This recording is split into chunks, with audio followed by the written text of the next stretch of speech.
Hammamizga ma'lum. Sajdada nima deymiz? Subhana robbiyal a'la. Subhana robbiyal a'la. Mana shu tezlikda aytishimiz kerak. Subhana robbiyal a'la, subhana robbiyal a'la, subhana robb. Tushunarsiz u. Arablar ham tushunmaydi bu so'zingizni. Ya'ni Alloh o'zi biluvchi, Alloh qabul aylasin. Ammo agar aksarimizni namozimizni o'sha talaffuzga qarab o'lchami qilinadigan bo'lsa, qabuliyat yo'q unda. Shoshmasdan hozir mana ma'nosini aytamiz. Ma'nosini qalbingizdan his qilib, mana Subhana robbiyal a'la. Subhana robbiyal a'la. Subhana robbiyal a'la deya aytishimiz kerak.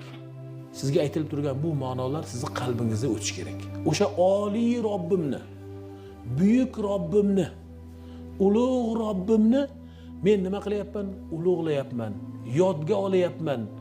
Uni shu darajada yuksaltayapman degan lafzni aytayotganligingizni bilsangiz, sajdadan turgingiz kelmaydi. Butun borlig'ingiz bilan, vujudingiz bilan qarang, sajdaga yiqildingiz, sajdaga egildingiz, yuzingizni, muborak yuzingizni dedik, muborak Robbingizga qo'yib, o'zingizni, bandaligingizni Allohni shunday maqtab izhor qilyapsiz. Bu buyuk narsa. Buni agar bilsak, biz sajda qilishlikni bilamiz va sajdani nimasini, lazzatini topamiz.